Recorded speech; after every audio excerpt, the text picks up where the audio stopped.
इस कार्यक्रम की पुण्यार्चक हैं श्रीमती लाड़ देवी, धर्मपत्नी स्वर्गीय श्री सोहन लाल जी कासलीवाल एवं स्वर्गीय श्रीमती कमला देवी, धर्मपत्नी स्वर्गीय श्री मिश्री लाल जी जैन की स्मृति में। पुत्र पुत्रवधू महावीर प्रसाद, इंदिरा देवी, पदम कुमार, सुनीता, पौत्र पौत्रवधू अक्षत, संजोली, पौत्र पौत्री रानू, खुशबू, सम्यक, पीयूषा एवं समस्त कासलीवाल परिवार, बीजवाड़ वाले केकड़ी, बुआ जी चेतन देवी कटारिया, दूड़ी, लाड़ देवी पाटनी, बंथली, टोंक, पुत्री दामाद शिमला, अशोक बाकलीवाल छाबड़िया, पद्मा राजेश कटारिया नासिरदा, पौत्री दामाद प्रियंका रौनक चूड़ीवाल, दोहिती मेहिका अजमेर। उनके जो निषेक हैं वो क्रोध रूप परिणत हो जाते हैं। तो यह स्तूप संक्रमण निरंतर जीवों का, सभी जीवों का चलता रहता है। वैभव काला, सूरत से नमोस्तु भगवान। जिन लोगों को अपने पैसे का घमंड होता है या जो अन्य लोगों को नीचे दिखाना चाहते हैं, तो वो ऐसा कौन सा कर्म का बंध करते हैं? आप उनके कर्म बंध पर न देखें, आप देखें कि उन्होंने इतना क्या पुण्य किया है जिनको पैसे पर गर्व करने का मौका मिला है। आप उनकी खोट पे क्यों जा रहे हैं कि पैसे पाकर के वो दूसरे को अपमानित कर रहे हैं? इतना जितना आप इतना सोचने में आप लगा रहे हैं कि इसको पैसा है और घमंड आ गया, मेरा अपमान कर रहा है, इससे तुम्हारी दरिद्रता और बढ़ेगी। अभी एक अपमान कर रहा है, कल दो करेंगे। मेरा कहना आप माने, जब किसी पैसे वाले को देखें और वो आपका तिरस्कार करे तो आप तुरंत चिंतन करें किसने आखिर ऐसा क्या पुण्य किया है जो इसके पास पैसा है और मुझे तिरस्कार करने का भी पुण्य पाया है। यदि उसके पास है तभी तो वो तिरस्कार कर रहा है। पुण्य कोई पाप कर्म के उदय से नहीं आता है, धन कोई पाप कर्म के उदय से नहीं आता है। पूर्व भाव में उसने बड़े बड़े दान दिए हैं, इसलिए आज उसके पास पैसा है। अब पैसा है तो वो गरूर कर रहा है। गरूर करना भी उसके पुण्य का उदय है, क्योंकि उसने दान दे करके कभी गर्व किया होगा कि मैंने कितना दान दे करके और बड़ा हर्ष है। तो आप उसके पॉजिटिव पे जाइए, तो एक दिन ऐसा आ जाएगा कि तुम अमीर हो जाओगे और उसके सामने भी कहोगे आजा बेटा अब मैं तुम्हारी बराबरी का हो गया। ऐसे कोसते कोसते तो और दबते जाओगे, वो बड़ा होता जाएगा, तुम छोटे होते जाओगे। थोड़ा उसके बड़े होने का, धन होने का जो उसका कारण है, उस कारण पर विचार करो और वह कारण तुम अपनी जिंदगी में स्वीकार कर लो। एक दिन तुम भी उसकी बराबरी पर पहुंच जाओगे, ये सोचना चाहिए। सुभ्रा जैन तिल वाले सिरोन से, पाठशाला की छोटी सी बालिका। नमोस्तु भगवान। आपने प्रवचन में कहा था कि एक नियम लेने से जीव नरक गति में नहीं जाता है, तो हम बच्चे लोग ऐसा कौन सा नियम लें कि हमको तिरंच गति और नरक गति में ना जाना पड़े? कोई भी ऐसा नियम लो जिस पर आप अपनी जिंदगी दाव पर लगना चाहिए। नियम लेने से ऐसा नहीं है कि मौका पड़ेगा जब तक चलेगा तब तक चलाऊंगा। मौत भी यदि उस समय आ जाए, कौए का मांस उसने त्यागा, एक और उसकी मौत जिंदगी है और एक और नियम है। वो मर गया लेकिन नियम नहीं तोड़ा। एक अहिंसा, एक 14 के दिन अहिंसा का नियम लिया, हिंसा नहीं करूंगा। ओम शांति। अब देखो जितना स्थान है, लोग यहाँ आने की अपेक्षा ऊपर जाएं। ऊपर से बहुत अच्छा दिख रहा है, ये सामने जो दरवाजे पे आ रहे हैं ना, इधर नहीं आए, ऊपर जाएं। ऊपर बालकनी में बहुत अच्छे बैठ करके सुनोगे, और ये नीचे से ज्यादा दर्शन ऊपर अच्छा होगा। कार्यकर्ता 2 लोग, उनको ऊपर भेजने का प्रयास करें। तो ऐसी स्थिति में अपन को समझना चाहिए। पीयूष जैन बड़ा गांव धसान से, नमोस्तु भगवान।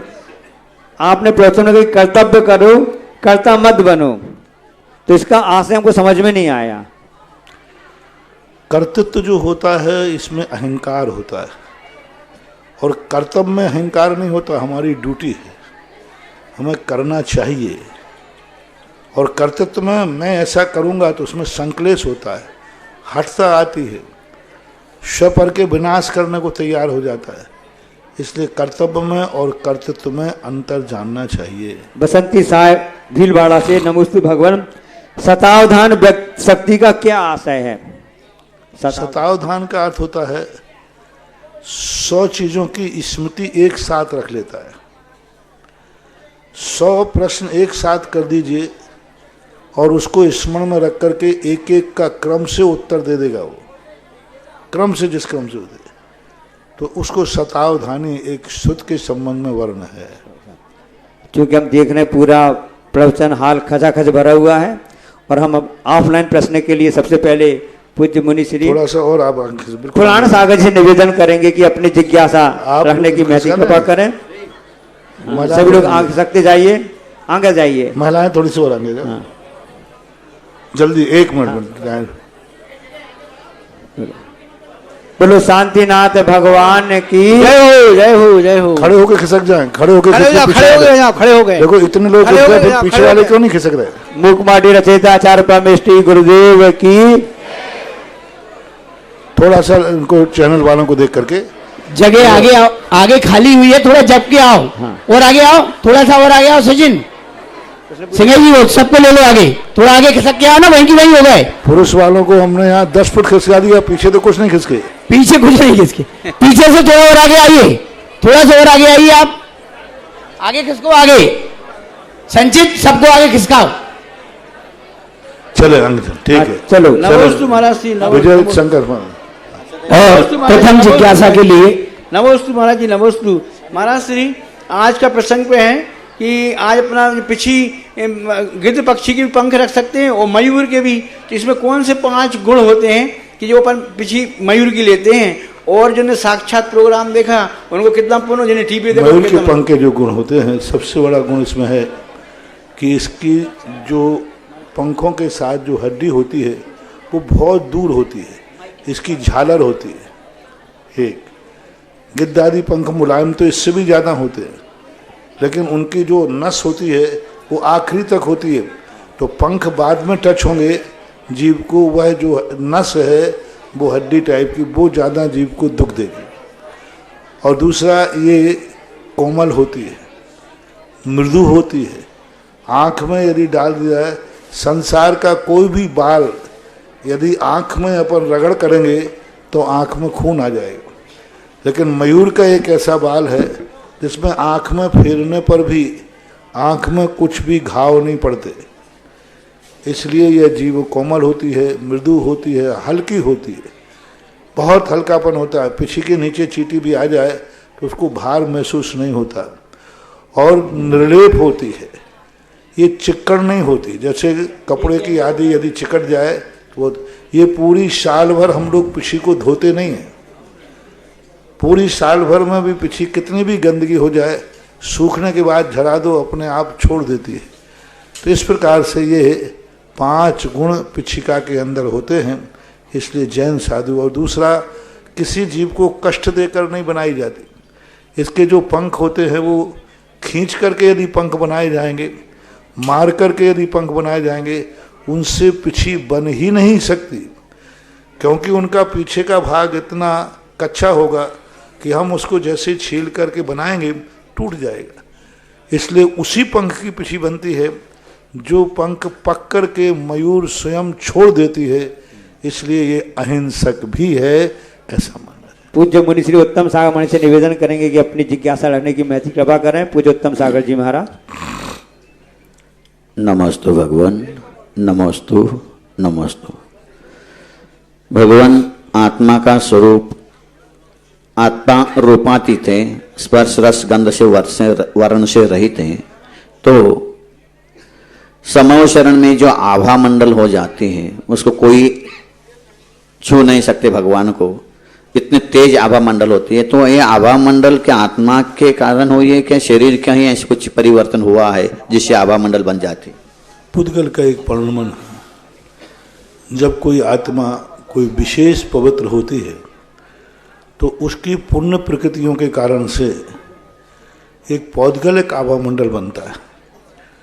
आभा मंडल जीव का कभी नहीं होता, सिद्धों का आभामंडल नहीं होता, अरहंतों तक ही आभामंडल होता है। वही तो किस कारण? सिद्ध भगवान के भावमंडल का कोई चर्चा नहीं है, क्योंकि वो सिद्ध भगवान शरीर से रहित हैं। ये पुण्य प्रकृतियों के विशेष प्रभाव से आभामंडल बनता है, होरा बनता है, ऐसा मानना चाहिए। क्योंकि सिद्धों के अंदर कोई भी होरा भावमंडल नहीं होता, वो अपने प्रभाव अपने आत्मा के प्रदेशों तक ही रहते हैं। लेकिन अरहंत भगवान का होता है, क्योंकि उनका पुण्य तेज है, पुद्गल प्रकृतियां हैं, और आत्मा के पुद्गल पुण्य, आत्मा के शुद्धता के कारण, पुण्य कर्मों के कारण से पुद्गल वर्णाएं आभा मंडल का रूप धारण कर लेती। परम पूज्य आध्यात्मिक संत निर्यापक श्रमण मुनिपुंगव सुधा सागर जी महाराज के श्रीमुख से चंद्रोदय तीर्थ चांदखेड़ी से जिज्ञासा समाधान का सीधा प्रसारण जिनवाणी चैनल, सुधा कलश चैनल, पारस चैनल के माध्यम से किया जा रहा है। देश दुनिया के 122 देशों में बैठे हुए भक्त पूज्य गुरुदेव की वाणी का श्रवण कर रहे हैं। उपस्थित भक्तों की ओर से व समस्त भक्तों की ओर से बारंबार नमोस्तु नमोस्तु नमोस्तु। प्रथम जिज्ञासा लेकर आ रहे हैं आदरणीय श्री ऋषभ भैया सागर, और तैयार रहेंगे सप्तम प्रतिमाधारी पुष्पा जैन, लकी बिगडुपुर, ललितपुर।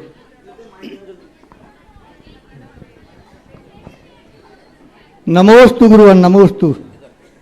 पंचकल्याणक का समाचार महाराज जी, मेरी जिज्ञासा ये है कि दो लोग रत्न वृष्टि करते हैं तो पृथ्वी पर रत्न तो खदान से निकलते हैं, सारे रत्न खनन होता है, मिलते हैं। फिर देवों में, स्वर्ग में तो खदान होती नहीं है, उनके यहाँ रत्न कहाँ से आते हैं? और यदि विक्रिया के रत्न है तो विक्रिया के रत्न विलय हो जाते हैं, तो स्थायी कैसे बने रहते हैं, समझाने की कृपा करें। विक्रिया से रत्न नहीं बनते हैं, कल्प वृक्ष होते हैं। कल्प वृक्षों से जो वस्तुएं मिलती हैं वे उपभोग करने लायक होती हैं, पृथ्वी काय होती है। कल्प वृक्षों के पुण्य के प्रताप से पुद्गल वर्णाएं अपने आप रत्न रूप धारण कर लेती हैं। इसलिए देवता लोग कल्प वृक्षों से ये रत्न आदि मांगे जा सकते हैं, पहने उपयोग में आए जा सकते हैं। दूसरा प्रसंग आता है कि तीर्थंकरों की जो भी नियोग सामग्री होती है प्रथम दूसरे स्वर्ग में स्टोर में रखी रहती है, और वे स्टोर अक्षय निधि के समान होते हैं। जैसे दूसरा उदाहरण इसके पक्ष में है, चक्रवर्ती की अक्षय निधि होती है, उसमें रत्न भरे रहते हैं। अब वे रत्न कहाँ से आते हैं?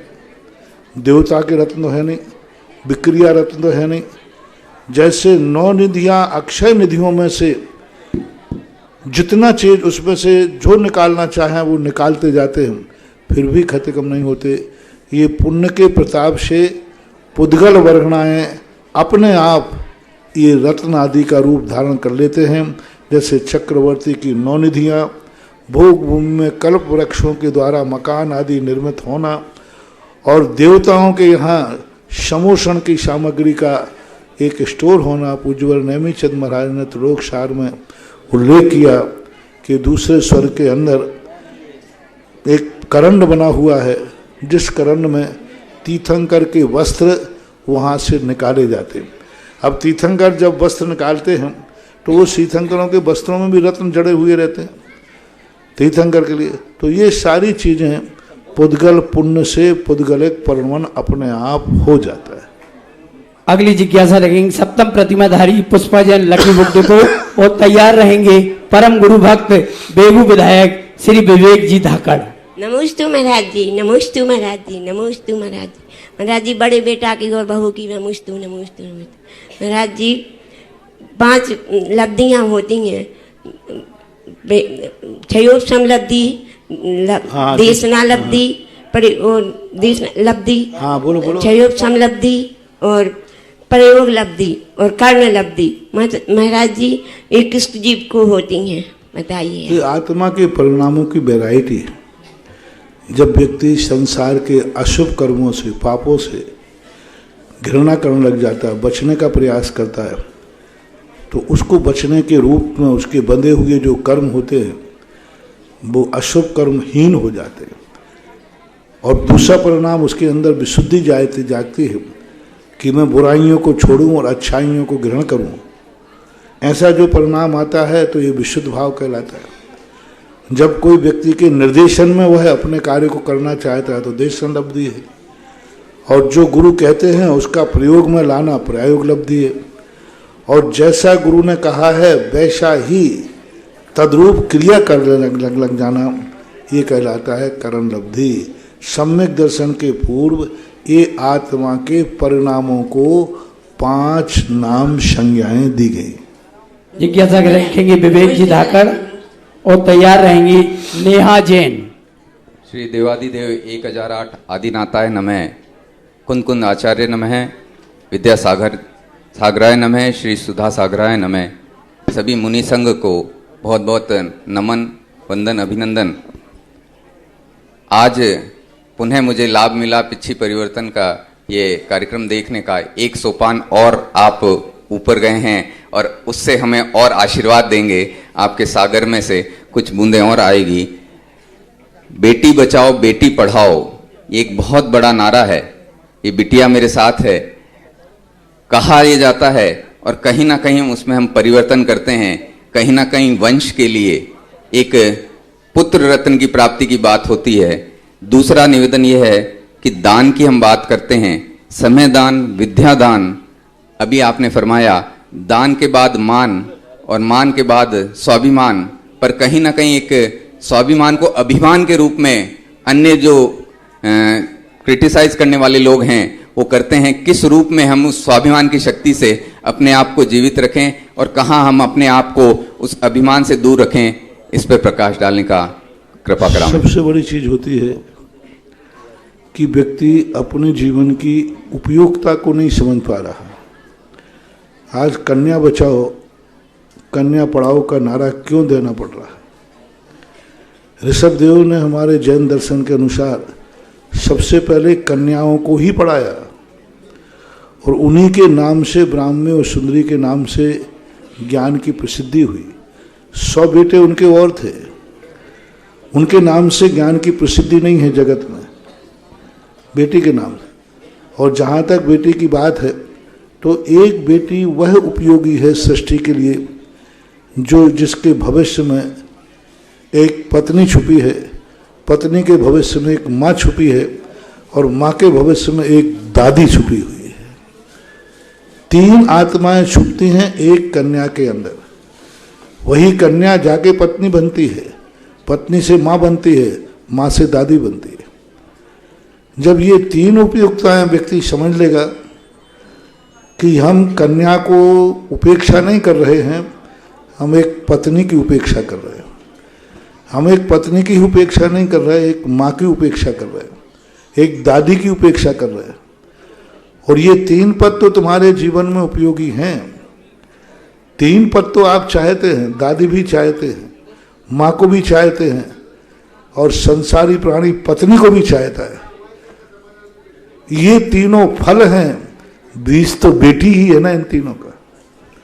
पर बेटी नहीं चाहते, बेटी नहीं चाहिए, पत्नी चाहिए। और बेटी ही पत्नी का बीज है। आज बेटी है, कल वही तो पत्नी बनेगी।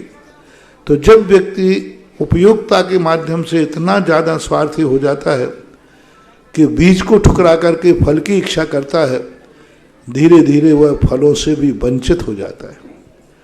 जो व्यक्ति इसकी कद्र करते हैं वो फल से ज़्यादा सुरक्षित बीज को करते हैं। फल की उतनी चिंता नहीं करते जितना बीज की करते। बीज सुरक्षित रहेगा, कल फल फिर मिल जाएंगे, लेकिन बीज नष्ट हो गया तो फल के बाद फिर कुछ भी मिलने वाला नहीं। व्यक्ति को हमेशा अभिमान उस समय करना चाहिए जो अभिमान के योग्य हो। अभिमान उस पर करो कि हमने कुछ अच्छा कार्य किया है। अच्छे कार्य का अभिमान करना कोई बुरी चीज नहीं है। मैंने दान दिया, इस पर मुझे गर्व हो रहा है। एक बालक सम्मेद शिखर की यात्रा करके आया, उसको गर्व हो गया, वो मैं धन्य हो गया कि आज मैंने सम्मेद शिखर की यात्रा की। एक बालक अच्छे नंबरों से पास हुआ तो क्या वो अपनी खुशी नहीं बना सकता? मनाता। मैं पास हुआ हूं तो खुशी नहीं बना सकता? क्या किसी ने दान दिया है वह दान की खुशी नहीं बना सकता? मनाएगा जरूर। किसी किसी ने मंदिर बनाया है तो क्या उसकी खुशी नहीं बना सकता?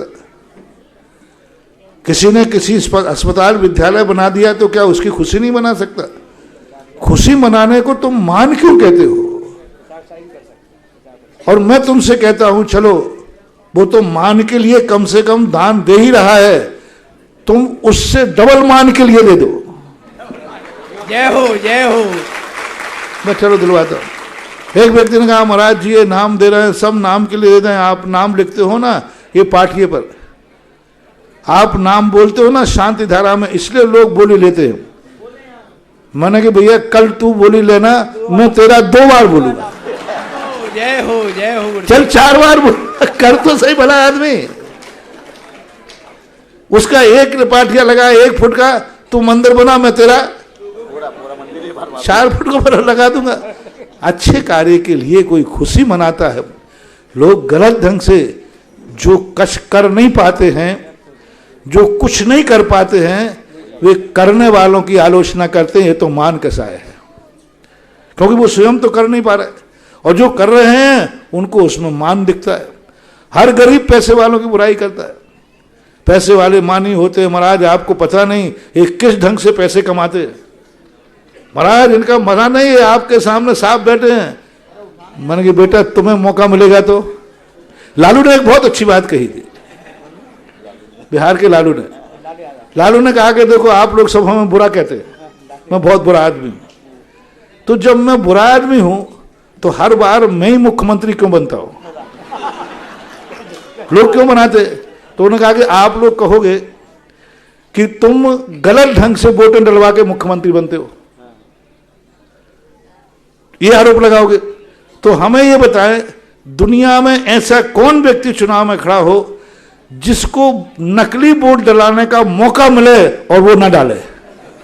मौका मिले तो ये मूर्ख डलवा नहीं पाते, मैं डलवा लेता हूं तो आपको बुरा लगता है। चाहते तो आप भी यही है। तो जो बुराइयां करते हैं वे नियम से वही चाहते हैं, लेकिन वो नहीं करने के कारण आलोचना होती है।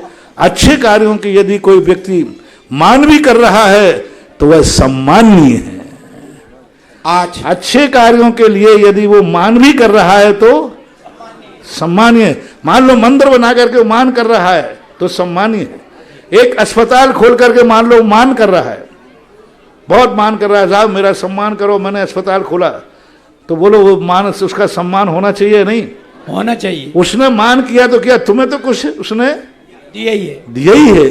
ये पॉजिटिव सोच करना चाहिए। जब भी कोई अच्छा कार्य करे तो उसमें कोई दोष मत देखो, यही देखो कम से कम उसने अच्छा किया है। आज देवादिदेव मूल नायक भगवान आदिनाथ के महाअतिशयकारी की शांति धारा का पुण्य अर्जन किया। श्री गिरीश वीरेंद्र संस्कार भव्यांश अमन आदि जैन रटलाई 5 कलश 55 श्रीफल की राशि से। दूसरा पुण्य अर्जन करा श्री सुरेंद्र जैन सागर वाले रामगंज मंडी 1 कलश 51 श्रीफल की राशि से। श्री तीसरा पुण्य अर्जन किया श्री शैलेंद्र जैन ऋषभ जैन सपरिवार 1 कलश 11 श्रीफल से।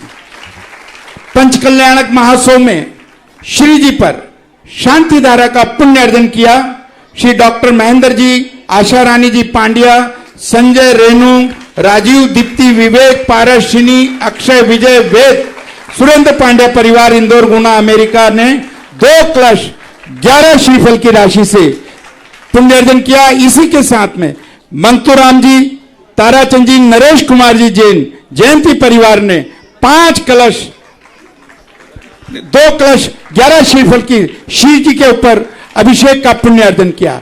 इसी के साथ साथ ऐतिहासिक पलों के अंदर जन्म अभिषेक का पुण्य भी दोनों परिवारों ने अर्जन किया। डॉक्टर महेंद्र जी पांड्या, आशा रानी जी पांड्या, पूरा नाम नहीं ले रहा हूं, श्री ताराचंद जी, नरेश कुमार जी जैन जयंती परिवार वालों ने, महेंद्र कुमार जी साहब ने पुण्य अर्जन करा 11 कलश की राशि से, और जयंती परिवार ताराचंद जी साहब ने पुण्य अर्जन किया 5 कलश की राशि से। इसी के साथ साथ हमारे जो अध्यक्ष हैं श्रीमान पद्म कुमार जी, राजेंद्र कुमार जी, हुकम जैन काका, प्रकाश जी, प्रतीक, वैभव, तक्ष और हरसोरा परिवार ने जन्म अभिषेक पर जो सोधर्म इंद्र भी बने हुए राजेंद्र कुमार जी और सोधर्म इंद्राणी ने भावना भाई कि आज ये आप सौधर्मिंद्र का नाम नहीं ले सकते। आप आपके ब्याई जी हैं तो नहीं, आज वो सौधर्मिंद्र हैं, राजेंद्र नहीं है। सोधर्मिंद्र, हाँ, देवराज सौधर्मिंद्र देवराज सोधर्मिंद्र ने पुण्य अर्जन किया और 100 ग्राम सोना जो है समर्पित किया। जय हो। इसी के साथ साथ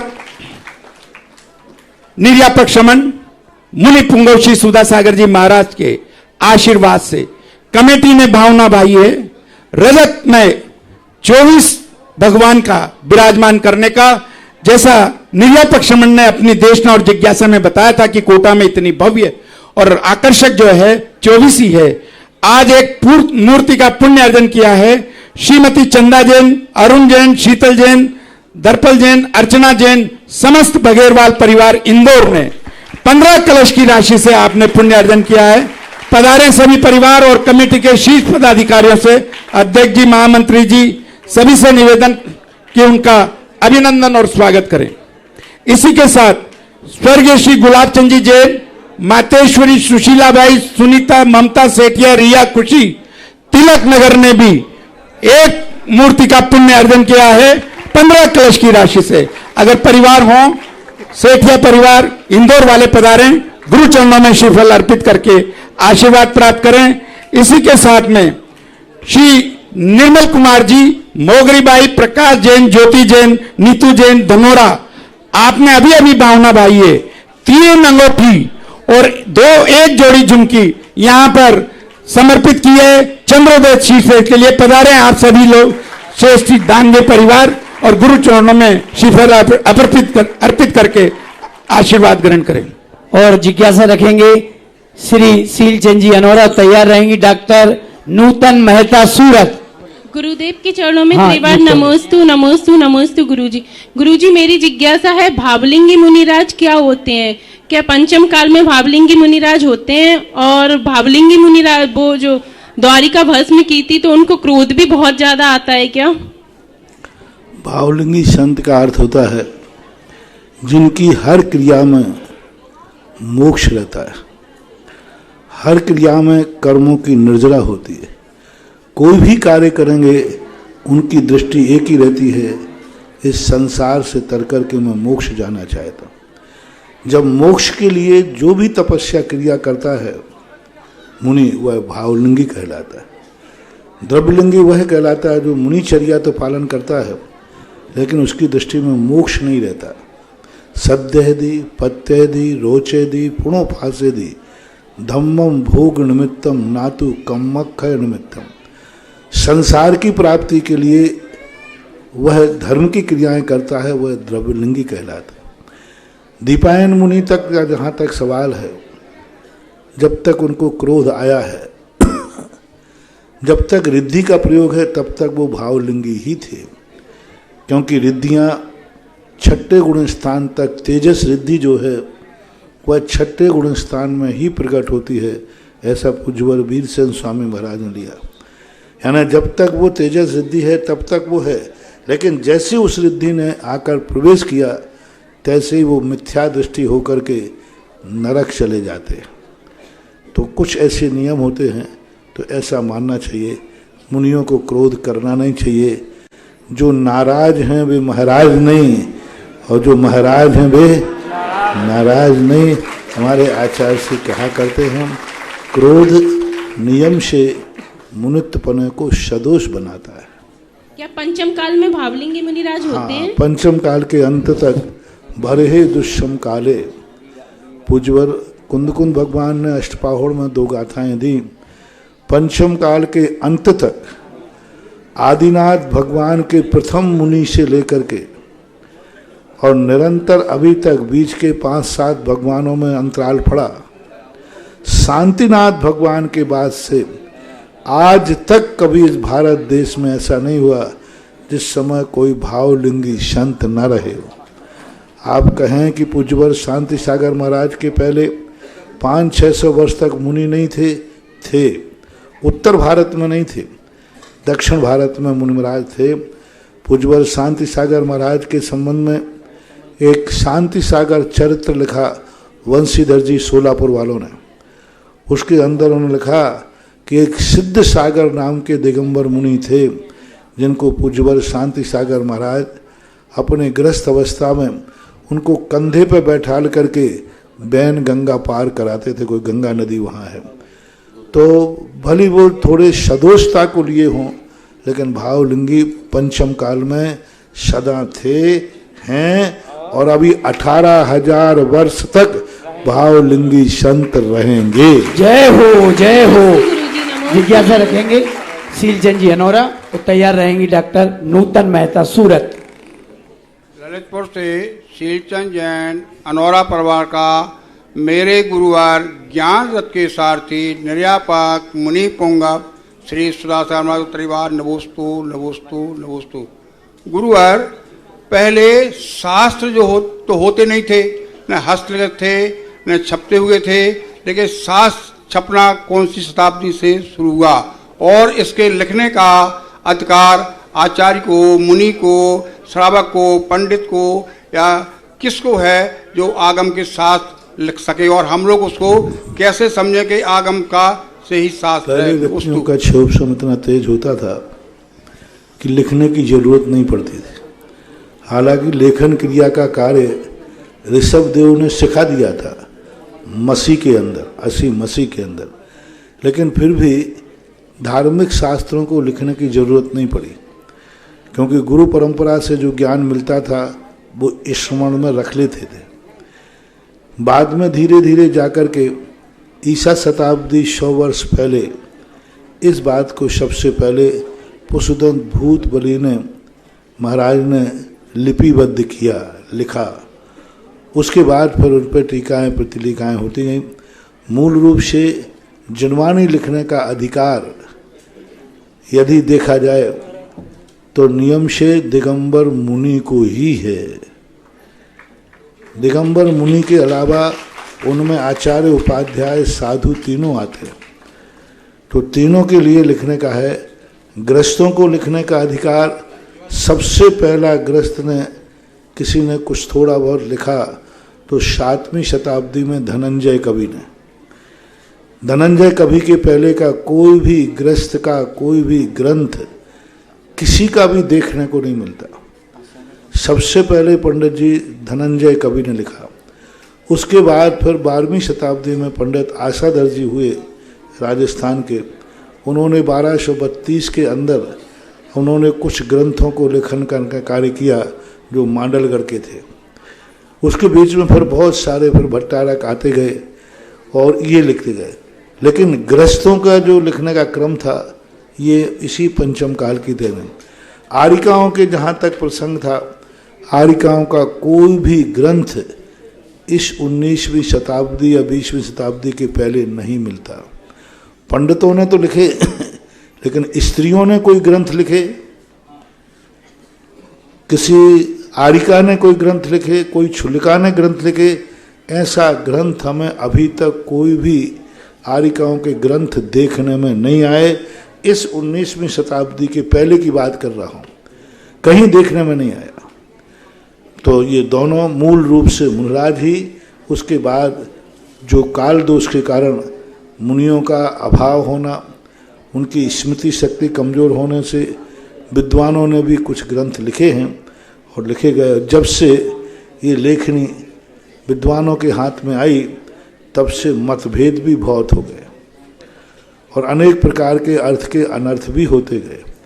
और इन्हीं विद्वानों के आने के बाद आचार्य लोग भी विद्वानों से प्रभावित हुए और प्रभावित होकर के 7वीं शताब्दी के बाद से जैन आगम में अनेक मतभेद, अनेक विपरीतताएं देखने में आईं। मूल कुंदकुंद स्वामी की मूल परंपरा निर्दोष है। कुंदकुंद स्वामी की मूल परंपरा में आज भी वही निर्दोषता है जो निर्दोषता कुंदकुंद स्वामी ने की। इसलिए आज दिगंबर जैन धर्म की गौरवपूर्ण परंपरा, आदर्श परंपरा है, वो है पूज्यवर कुंद स्वामी की परंपरा। परम पूज्य गुरुदेव ने अक्षय क्षेत्र चंद्रोदय तीर्थ चांदखेड़ी में होने जा रहे ऐतिहासिक पंचकल्याणक प्रतिष्ठा महामहोत्सव त्रिकाल 24 पंचकल्याणक प्रतिष्ठा महामहोत्सव के प्रथम दिवस कहा था, यहाँ की ऊर्जा देश भर के और दुनिया भर के भक्त लेना चाहते हैं तो 3 शुभ कार्य अपने घरों पर प्रतीक रूप में करें। ध्वज लगाएं, रंगोली से अपने घर को सजाएं, दीपक सजाएं। और आप देखिए जिनवाणी चैनल ने अपना पूरा हाउस ऑफिस इस तरह से सुंदर सजाया है, लोग वहां कह रहे हैं जिनवाणी के यहाँ कोई विशेष उत्सव है क्या। पंचकल्याणक महामहोत्सव चंद्रोदय तीर्थ में हो रहा है और जिनवाणी आगरा से अपना विशेष प्रसारण दिखा रहा है। सैकड़ों लोगों के फोन आ रहे हैं, उन्होंने यहाँ की ऊर्जा प्राप्त करने के लिए अपने घरों को सजाया है, रंगोली से, ध्वजों से आपका आशीष चाहते हैं। पूज्य गुरुदेव, आज जैसे 2 दिन पहले हमने कहा था, कोई भी महान आत्माएं हर स्थान पर नहीं पहुंच पाते। सूर्य कभी आकाश से जमीन पर नहीं आएगा, लेकिन सूर्य का प्रकाश से हम लाभ ले सकते हैं। इसी प्रकार से तीर्थ क्षेत्र तुम्हारे घर नहीं पहुंचेगा, लेकिन तीर्थ क्षेत्र का लाभ तुम ले सकते हो, प्रकाश तुम ले सकते हो। और उस दिन कहा था कि भाई आप संसार में कहीं हैं, इस 5 दिन की खुशहाली अपने घर में मनाएं। और जिनवाणी चैनल वाले तो हमेशा यहाँ से कोई भी घोषणा होती है, जिनवाणी चैनल का परिवार एक धार्मिक आस्था के रूप में उसे स्वीकार करके तुरंत प्रैक्टिकल रूप दे देता है, क्योंकि उनका धार्मिक रूप ही है। और एक आदर्श परंपरा को लेकर के ये चैनल अपने आप में एक धर्म की परंपरा, अभी तक ये किसी विज्ञापनों में दुनिया के पैसे में नहीं बिक पाया। ये शुद्ध परंपरा की आमना को आज भी सुरक्षित किए। जय हो, जय हो। और जो भी आदेश होता है, देखो यहाँ पंचकर्णक हो रहा है, इस पंचकर्णक की खुशी वो आगरा में मना रहे हैं और सबको संदेश दे रहे हैं। हमारे चंद्रोदय तीर्थ क्षेत्र का पंचकल्याणक हो रहा है, जरूर उन्हें यहाँ से आदिनाथ की ऊर्जा पहुंचेगी और पहुंचना शुरू है, पहुंच रही है। जय हो। आज भगवान के जन्माभिषेक का प्रथम कलश करने का सौभाग्य श्रावक श्रेष्ठी श्री महेंद्र कुमार जी, श्रीमती आशा रानी पांड्या, संजय जी, रेणु जी, राजीव जी, दीप्ति जी, विवेक जी, पारस जी, अक्षय जी, विजय जी, सुरेंद्र जी पांड्या, महावीर जी पांड्या, गुना, इंदौर, अमेरिका ने प्राप्त किया। जोरदार करतल ध्वनि से हम उनको श्रीफल भेंट करने के लिए आमंत्रित कर रहे हैं और हमारी कमेटी के पदाधिकारी उनका आज यहाँ इस अवसर पर सम्मान करना चाहते हैं। आदरणीय हुकुम काका जी, वैद्य जी, गोपाल जी वकील साहब पधारें और उनका सम्मान करें। आज भक्तांबर जी में नाम आए श्री अनिल कुमार, त्रिशला जैन सपरिवार, बरेली, उत्तर प्रदेश। भक्तांबर जी में आजीवन भक्तांबर जी में आहार दान के उपलक्ष्य में इन्होंने नाम दिया है। साथ ही शीलचंद जी जैन, पत्नी श्रीमती अंगोरी जी, राजीव कुमार जी, श्रीमती प्रीति जी, मानसी जी, अनोरा परिवार ललितपुर ने भी भक्तांबर जी में नाम दिया है। जन्म दिवस के उपलक्ष्य में राजेंद्र जी, कल्पना जी, अंकित जी, प्रियंका, अंकुर, समस्त परिवार, थाना वाला परिवार ललितपुर ने भी एक नाम दिया है। साथ ही दिया है जिनेन्द्र कुमार, देवेंद्र कुमार जैन, अनुभव, सुमित, भूमिका, दीपाली जैन ललितपुर ने भी एक नाम दिया है। अनिल कुमार, सुनीता, अमित कुमार, प्रियांश, गंज बासोदा ने भी आजीवन भक्तांबर में अपना एक नाम दिया है। जिज्ञासा के लिए डॉक्टर नूतन मेहता, सूरत। दूसरा पुण्य हमारे जो भामाशाह है, मना कर रहे मेरे को कि मेरे को मत बुलाना, लेकिन हमारे हृदय में स्थान है आपका। ताराचंद जी भाई साहब, मेरे पास में शब्द नहीं है। जो हमारे यहाँ पे शिखर का निर्माण हुआ है, उसका 2002 में आपने एक बहुत बड़ी राशि से पुण्य अर्जन किया था। और सबसे बड़ी बात जो वर्तमान समय में है, हमारे पास में वर्तमान समय में प्रिंट मीडिया तो फेल हो गया, इलेक्ट्रॉनिक मीडिया और सोशल मीडिया के माध्यम से हमारे पास में सारी चीजें पहुंचती हैं। निर्यापक श्रमण मुनि पुंगव श्री सुधा सागर जी महाराज की देशना पहुंचती है। जनवरी माह और दिसंबर माह का आपने पुण्य अर्जन किया है, पधारे। और आज प्रथम कलश का भी पुण्य अर्जन किया है, शांति धारा का भी पुण्य अर्जन किया है। पधारे ताराचंद जी भाई साहब। परम गुरु भक्त हैं, सम्मान भी नहीं चाहते, हम तालियों की माला पहनाएं। जोरदार तालियां आपके घर तक पूज्य गुरुदेव की दिव्य देशना पहुंचाने वाले आदरणीय जयंती परिवार का करतल ध्वनि से अभिनंदन। और हमारी कमेटी उनका सम्मान कर रही है। आदरणीय दादा भाई सम्मान स्वीकार करेंगे। डॉक्टर नूतन मेहता और तैयार रहेंगे रानी जैन, मंत्री त्रिभुवन जी कमेटी। गुरु के चरणों में नमोस्तु नमोस्तु नमोस्तु। गुरुवर, जो निगोदिया जीव होते हैं अनंत अनंत होते हैं, पर उसमें से एक ही कोई जीव एकेंद्रिय गति में जाता है तो उसके पास तो न इंद्रियां भी इतनी नहीं होती है और मन भी नहीं होता है, तो फिर वो कैसा, ऐसा कौन सा परिणाम करता है जो वो एकेंद्रिय जीव में जाता है? वो एकेंद्रिय जीव में जाने के कारण मूल ज्ञान उपयोग जब जघन्य अवस्था में प्राप्त होता है, उपयोग जब अपने स्वभाव को भूल करके परान्मुखी होता है, तब वो ज्ञान उपयोग के कारण से शुद्ध ज्ञान और मति ज्ञान जो उनको होता है स्पर्शन इंद्रिय संबंधी, उसकी गृद्धता और मूर्छा के कारण से वो उन दुर्गतियों में पड़ा रहता है। एकेंद्रिय जीव में जब जाता है तो ऐसा कौन सा परिणाम होता है? क्योंकि इतने सब जीव में से एक ही जाता है। परिणाम करता है वही वाला बात कि अपने ज्ञान को इंद्रियों के विषयों में सदा मूर्छित रखता है। उसका ज्ञान कभी भी हो सदा इंद्रियों के विषयों की तरफ अभिमुख रहता है। ज्ञान का कभी सदुपयोग नहीं करता, ज्ञान का कभी अच्छी कामों उपयोग नहीं करता। मात्र 24 घंटे हमेशा वह इंद्रियों के विषयों के संबंध में, अपने आँखों के, कानों के, सबके संबंध में वह वही सोचता है, उसी के लिए सोचता है, उसी के लिए विचार आदि करता है। तो ऐसी निरंतरता की वासना के कारण से उनको ऐसा कर्म का बंध हो जाता है। निर्यापक शमन मुनि पुंगव श्री सुधा सागर जी महाराज के आशीर्वाद से भूगर्भ का विस्तार चल रहा है। आज का जो ऐतिहासिक दिन है, लगभग यहां पर 20,000 से ज्यादा भक्तों ने आज यहां पर पधारे और कई सारे भक्त नीचे गर्भगृह के अंदर दर्शन के लिए बहुत समय तक प्रतीक्षा करते रहे, क्योंकि गर्भगृह का स्थान अपने आप में सीमित है। कमेटी ने गुरु चरणों में निवेदन किया, भावना भाई निर्यापक शमन मुनि पुंगव श्री सुधा सागर जी महाराज का आशीर्वाद मिला और भूगर्भ विस्तार का कार्य प्रारंभ हुआ। जो आशा रानी जी, महेंद्र जी पांडे साहब परिवार हैं, उन्होंने 501 कलश की राशि से विस्तार का पुण्य पहले अर्जित कर चुके हैं।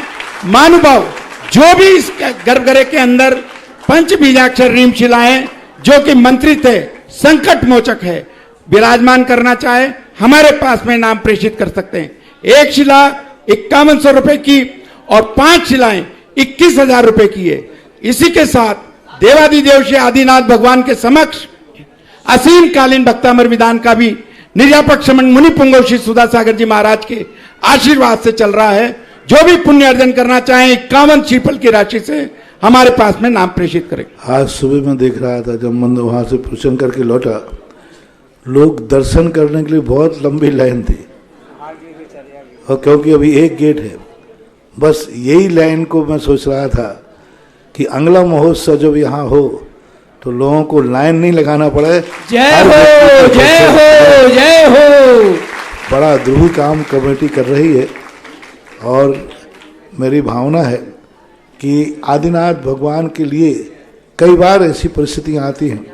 आज कई लोग नीचे बुरा दर्शन किए हुए ही चले गए, बहुत सारे लोग, क्योंकि वहाँ लाइन में लगना 1 घंटे के बाद पहुँच पाएंगे।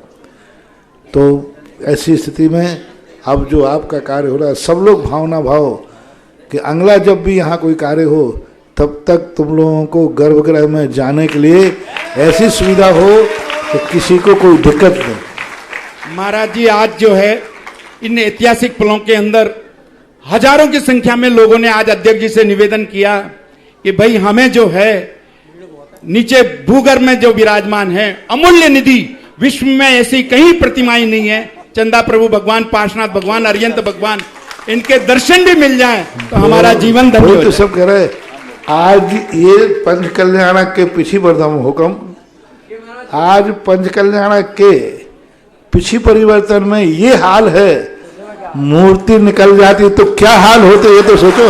जय हो जय हो। तो कल्पना तो करो। और तुम्हारी कमेटी लोग वाले जो हैं और खुद ही को कर बुलंद इतना कि खुदा बंदे से पूछे कि तेरी रजा क्या है। परम पूज्य गुरुदेव आपको, हालांकि जुनून चढ़ा हुआ है, ऐसी बात नहीं है। कमेटी को हुक्म को एक जुनून चढ़ा है, चांद खेड़ी को हम, क्योंकि मेरे बराबर आलोचक दुनिया में कोई नहीं, और मैं आलोचना कभी दुश्मन की नहीं करता, मैं आलोचना अपने कार्यकर्ताओं की, अपने भक्तों की ही करता हूँ। जय हो जय हो। और इनको पानी पे चढ़ाता हूं जम के, और इनको क्या तो पूरे 4 महीने में तुम देखना क्या ये धर्मशाला है, क्या ये कमरे हैं, क्या ये, इसका परिणाम ये निकला 4 महीने में कोई इतनी बड़ी धर्मशाला। जब मैं यहाँ आया था तब मैंने सोचा था कि धर्मशाला में 1 साल लगेगा, 1 साल के पहले हो ही नहीं सकता। 3 साढ़े 3 महीने में धर्मशाला एक ऐसी तैयार करके, और आज पंचकल्याणक में वही काम आ रही। तो ये जुनून होना चाहिए, और उनकी कमेटी को, खास तौर से हुक्म को तो ये जुनून है कि मैं चांदखेड़ी की हर शिकायत को दूर करके रहूंगा। जय हो जय हो। पूरी टीम है, नरेश जी हैं और भी गोपाल वगैरह सब लोग हैं, लेकिन नेता तो नेता ही होता भाई। देखो जय हो। नेता में यदि जुनून हो जाए, और इनका एक संकल्प है कि मैं चांदखेड़ी की हर शिकायत दूर करके रहूंगा, और मुझे विश्वास है कि ये क्या है, सन की आदमी है और सन की आदमी को एक बार सनक आ जाए तो फिर आकाश में भी नसेनी लगा देता है चढ़ने के लिए। और होना चाहिए बहुत अच्छी मेहनत करके। और आज जो स्थिति, अब मूर्ति यदि अपनी निकलती तो बोलो, कल्पना करो कैसे संभालोगे, क्या करोगे, ये देखने की बात है, विचारने की बात है। परम पूज्य प्रसाद सागर जी महाराज कह रहे हैं, और आज गेट, आज विश्व का सबसे बड़ा गेट, अभी तक मैंने 32 फुट 8 इंच का गेट, एक लकड़ी में इतना बड़ा खड़ा होना बहुत बड़ी चीज है। शीशम का गेट, और 32 फुट 8 इंच, 33 फुट का गेट क्या कहलाता है। भीलवाड़ा के बालकों ने मिलकर के, जो बनाने वाला उसने बनाया, और लेकिन आज समय पर लाकर उन्हें खड़ा कर दिया, देख करके बहुत खुशी हुई, बहुत अच्छा लगा। जय हो जय हो। पूज्य गुरुदेव का जहां आशीष होता है वहां किसी प्रकार की कोई कमी नहीं रहती। यदि प्रभु भूगर्भ से प्रकट होते तो हजारों हाथ वॉलंटियर बन जाते। पूज्य गुरुदेव ने जब जब कृपा दर्शाई, चाहे वो सांगनेर महोत्सव हो, चाहे वो ज्ञानोदय तीर्थ नारली महोत्सव हो, लाखों कलश हुए।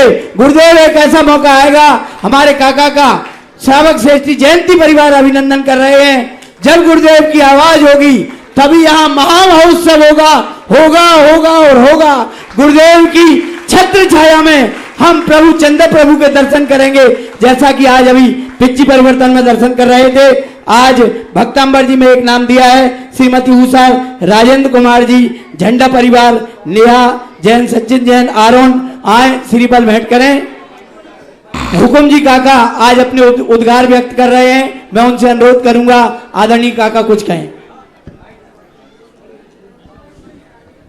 बंधुओं, मैं तो रोज महाराज श्री से बड़े बाबा के सामने निवेदन करता हूँ, दर्शन कराओ महाराज छोटे बाबा मेरे, सुधा सागर महाराज छोटे बाबा मेरे, श्री आदिनाथ भगवान बड़े बाबा मेरे।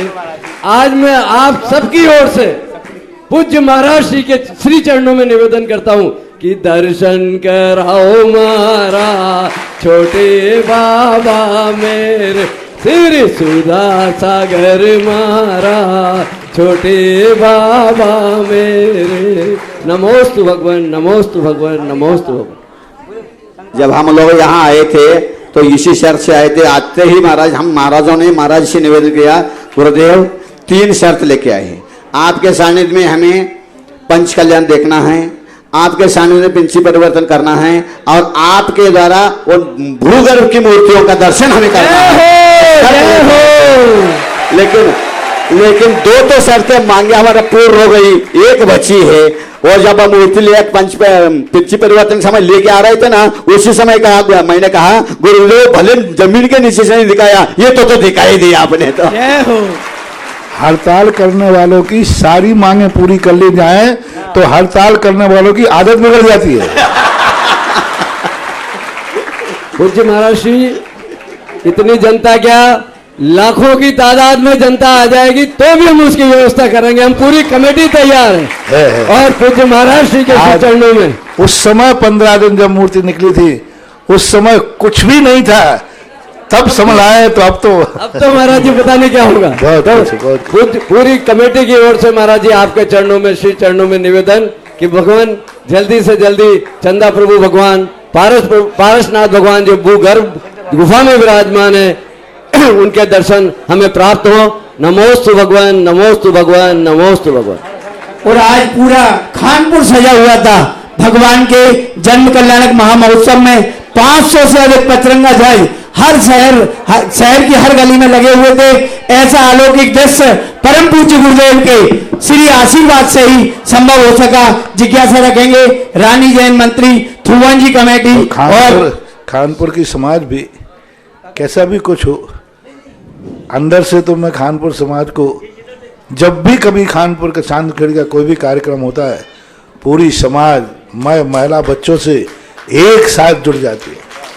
हालांकि सबसे ज्यादा हमारी डांट खानपुर वालों की पड़ती है, लेकिन सबसे अच्छा कार्य जब भी चांदखेड़ी का मैंने देखा, चाहे महाराज आवे, चाहे कार्यक्रम हो, समाज उस समय पूरा महिला मंडल, पूरे बड़ी समाज, खानपुर की बालिका वगैरह सब एकजुट होकर के और कार्य को करते हैं और अंदर से करते हैं, श्रद्धा से करते हैं। महाराज जी हम सातों मुनि महाराजों से बार बार निवेदन है, अभी 2 दिन है, मोक्ष कल्याण तीसरे दिन है। मोक्ष कल्याण के दिन अगर चंदा प्रभु का दर्शन हो जाए तो बहुत बड़ा उपकार हो जाएगा।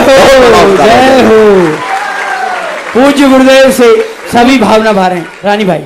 पूज्य गुरुदेव सुधा सागर जी के चरणों में दर्शन तीर्थ कमेटी और पिपरई समाज की ओर से पूज्य सागर पुराण सागर के चरणों में नमोस्तु।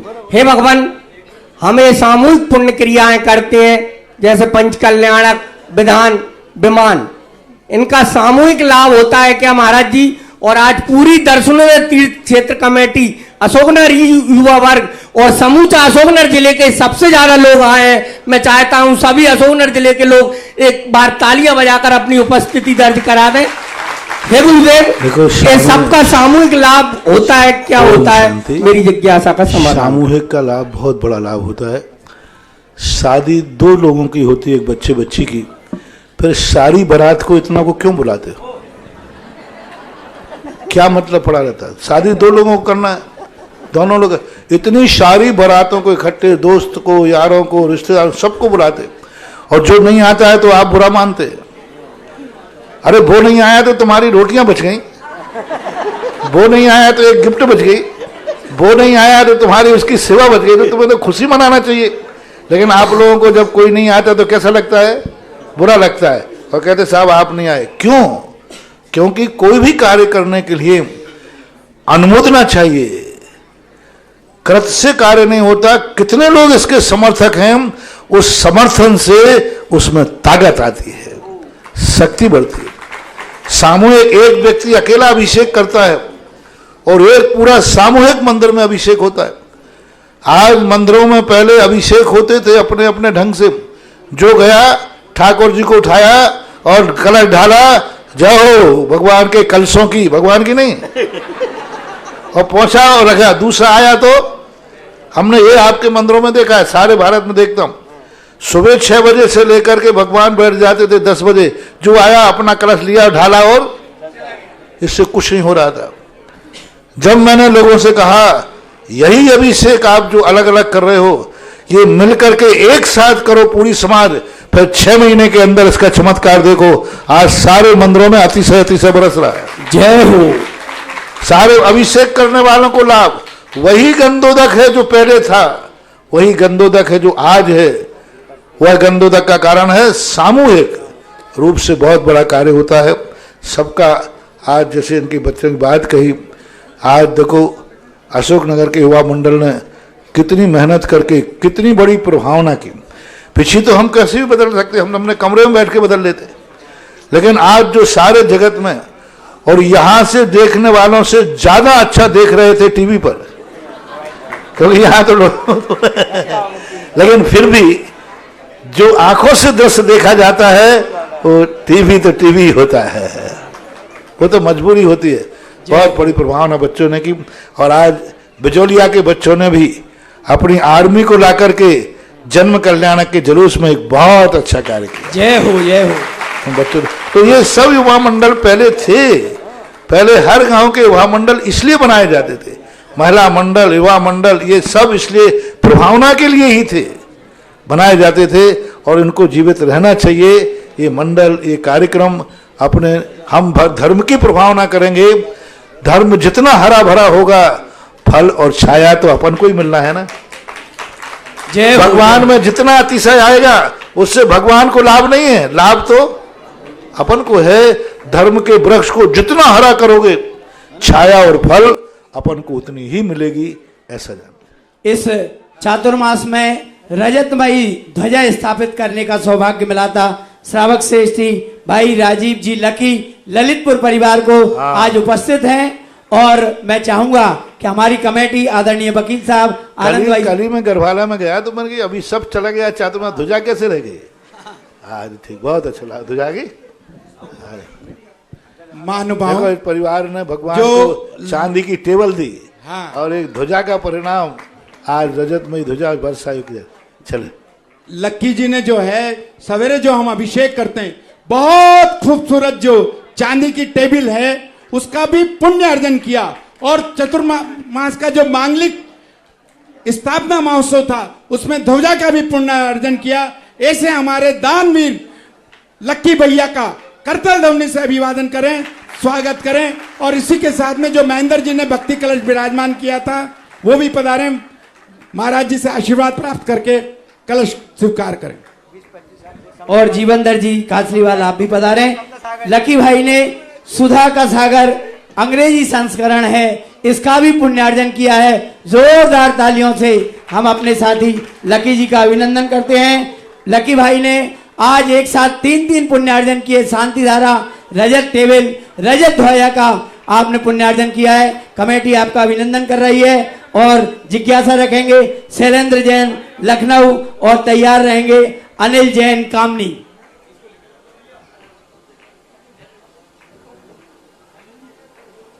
हेलो, सुधा सागर महाराज जी के चरणों में मेरा बारंबार नमस्कार। लखनऊ जैन समाज की ओर से बारंबार महाराज जी, भव्य और अभव्य प्राणियों में क्या अंतर है और हमारा ऐसा कौन सा पुण्य है जो हम लखनऊ समाज का प्रतिनिधित्व के तौर पर हम यहाँ पर आपके समक्ष उपस्थित हुए हैं? निमित्त मिलने पर भी जो अपने गुणों को प्रकट न कर पाए वो अभव्य है।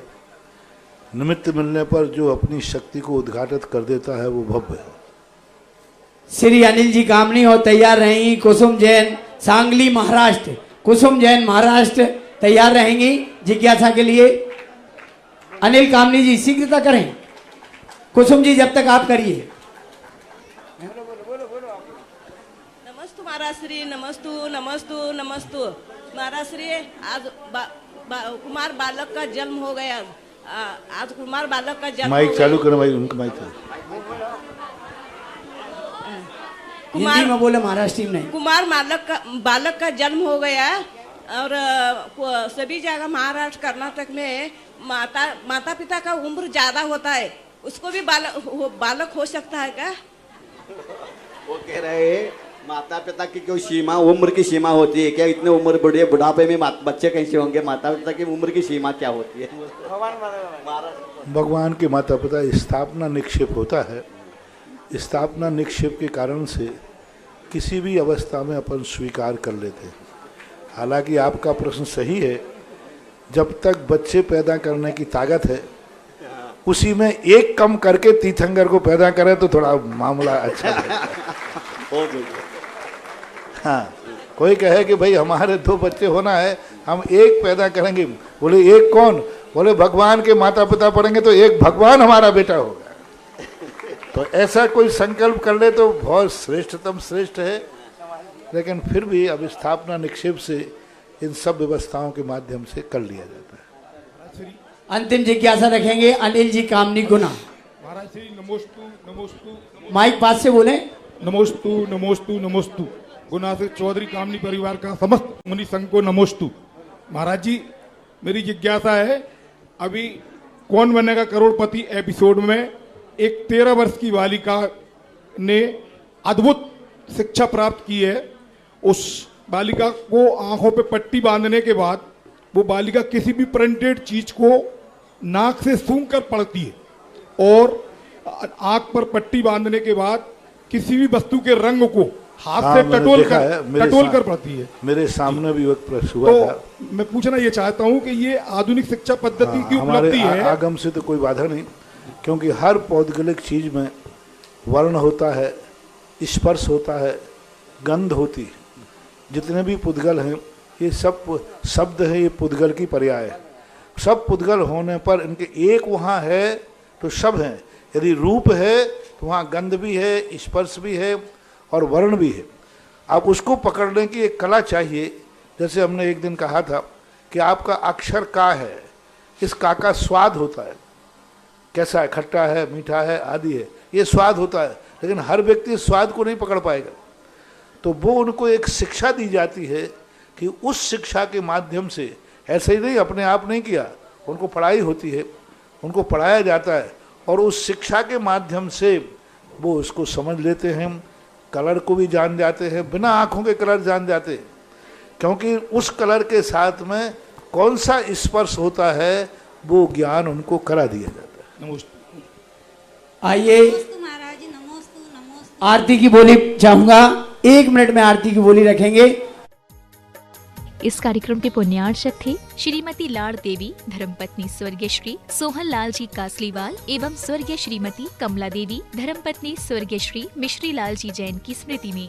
पुत्र पुत्र वधु महावीर प्रसाद, इंदिरा देवी, पदम कुमार, सुनीता, पौत्र पौत्र वधु अक्षत, संजोली, पौत्र पौत्री रानू, खुशबू, सम्यक, पीयूषा एवं समस्त कासलीवाल परिवार, बीजवाड़ वाले केकड़ी, बुआजी चेतन देवी कटारिया, दूड़ी, लाड़ देवी पाटनी, बंथली, टोंक, पुत्री दामाद शिमला, अशोक बाकलीवाल छाबड़िया, पद्मा राजेश कटारिया नासिरदा, पौत्री दामाद प्रियंका रौनक चूड़ीवाल, दोहिती मेहिका अजमेर।